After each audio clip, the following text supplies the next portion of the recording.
Assalamualaikum warahmatullahi wabarakatuh. Sahabat sekalian, pagi ini kita akan santai-santai bersama sahabat-sahabat properti MHM terkait bagaimana kita mengoptimasi diri kita supaya bisa belajar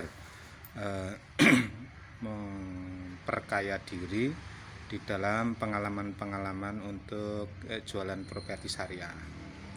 Sebelum saya menuju pembicaraan kita, obrolan kita, saya akan memperkenalkan sahabat-sahabat kita di tim kita, yaitu Kang Udin. Nah, monggo perkenalkan diri. Assalamualaikum warahmatullahi wabarakatuh. Ini nama saya Nasruddin. Asli saya dari Jawa Timur. Kebetulan saya menggeluti bidang properti sejak tahun 2000, sejak mengenal di MHM ini. Alhamdulillah setiap kali karena ilmu di sini juga bisa berbagi. Alhamdulillah selalu manfaatnya ada dan selalu ada closingnya. Itu nanti untuk selanjutnya biar pembicaraan lebih lanjut, nanti biar dilanjut ke Ustadz Agung lagi. Demikian ini dari sahabat kita Kang Udin. Sekarang kita pindah ke Kang Ari. Assalamualaikum warahmatullahi wabarakatuh. Nama saya Ari Purnomo, Woyoko Sekolah ya. Tempat tinggal saya di Godean. Teman karib ini Pak Agung sama Pak Udin.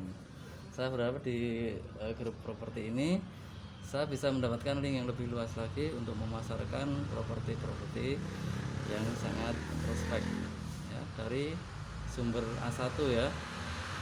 Dan saya berharap nanti kita lebih banyak closing sehingga kelompok properti ini bisa semakin maju. Demikian. Oke. Tadi dari obrolan kita bersama teman-teman kita, saya akan bertanya tentang properti itu sendiri ya. Bagaimana sih kita kok memilih properti? Trik-trik bagaimana supaya kita berkembang gitu, Mas Kang Udin? Kok memilih properti? Karena apa? Kok tidak sepeda motor atau emas atau yang lain? Untuk properti itu kan masih kebutuhan orang untuk tempat tinggal ya. Jadi orang itu butuh tempat tinggal. Biasanya orang yang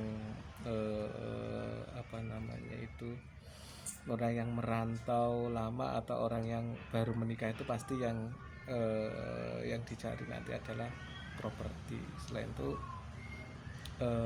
properti itu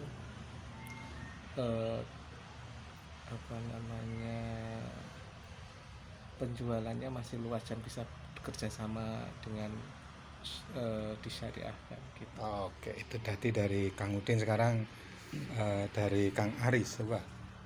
Menurut saya properti itu bukan cuma tanah dan rumah ya, bisa bermacam-macam, bisa berwujud aset-aset yang lain juga. Kenapa saya memilih properti? Karena setiap orang pasti membutuhkan di masa seperti apapun, sesulit apapun, itu orang pasti membutuhkan properti sebagai tempat tinggal, sebagai tempat usaha dan lain-lain. Itulah sebabnya saya memilih properti ini sebagai usaha saya, dan saya berharap ini akan benar-benar fokus ya untuk properti ini, karena kita bisa mengambil dari properti ini sebuah profit yang sangat menjanjikan, untuk saja dengan syariah ya, dengan prinsip syariah begitu. Oke, ya, demikian tadi beberapa pertanyaan-pertanyaan yang sudah dijawab. Nah, sekarang akan kita bahas tentang jualan properti syariah. Di dalam jualan properti syariah itu, yang pertama apa itu? Yang perlu kita awali, yaitu luruskan niat dan mindset kita. Ya, itu yang penting, itu luruskan sebelum terjun ke properti syariah. Tentunya yang paling awal adalah luruskan niat dan mindset kita. Jadi di dalam bisnis kita itu dakwah adalah misi utama, kemudian closing hanyalah hadiahnya ya. Nah, gitu. Jadi misi kita ini adalah dakwah. Ini yang perlu kita kembangkan di dalam bisnis kita ini. Kemudian tentang mindset ya, mindset kita yang perlu adalah aset itu harus halal ya, bukan barang-barang penggelapan atau yang lain. Ini penting, sumbernya itu jelas, tidak terjadi konflik sesama keluarganya ataupun pendapatannya itu dari dia perolehannya itu clear, murni dari barang yang halal. Kemudian mindset kita tanpa riba. Tanpa riba itu kita tidak menggunakan fasilitas-fasilitas yang didatangkan dari riba, misalnya bank konvensional atau yang lain. Kemudian properti dengan properti syariah, yaitu nanti pola jual belinya itu juga dengan pola syariah, tidak konvensional ya, jadi sesuai dengan syar'i. Nah ini ya, kita luruskan niat. Sudah meluruskan niat Kang Udin? Alhamdulillah semenjak ikut MHM. Oke, jadi kita luruskan niat. Kemudian yang kedua, pahami produk knowledge ya. Knowledge kita itu kita perlu pahami. Kita perlu membedakan ya masalah properti ini.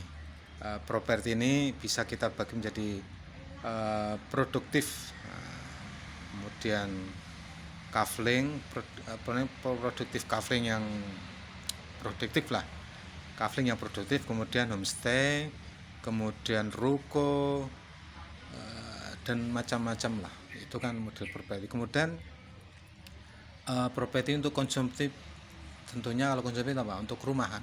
Nah, ini kalau dipakai konsumtif ya untuk rumah. Kalau yang produktif itu ya atau barang-barangnya itu atau benda-bendanya itu dimanfaatkan untuk pengembangan hasil ya. Kalau konsumtif itu dihuni.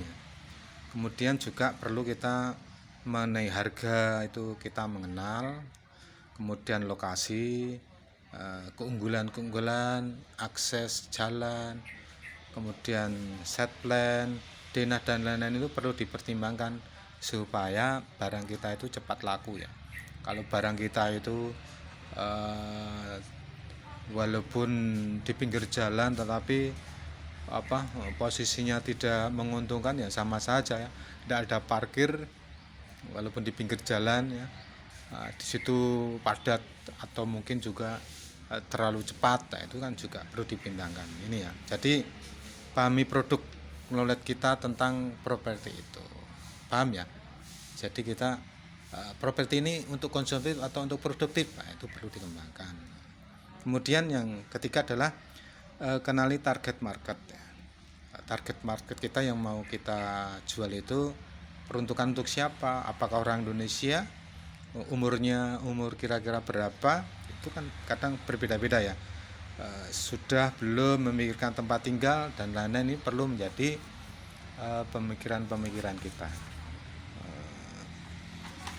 Sebetulnya masih banyak materi-materi yang perlu dikembangkan tentang properti ini, tapi karena suatu hal mungkin kita sambung ke lain waktu ya, untuk membahas sedikit-sedikit saja.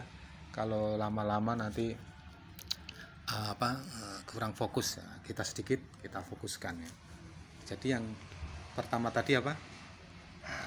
Niat yang lurus. Jadi misi kita adalah dakwah dan hasilnya itu adalah hadiah. Nah itu yang perlu kita haruskan. Kadang-kadang kan mindset kita itu udah uang, wah itu untungnya gede itu, sehingga malah bisa lepas itu nanti. Itu terjadi konflik, pembagian yang kurang adil. Nah, ini sering terjadi. Tapi kalau sudah diawali dengan misi, niatan kita dalam rangka ibadah, itu nanti akan berhasil. Insya Allah halalan thayyiban. Nah, kemudian yang berikutnya, kenali juga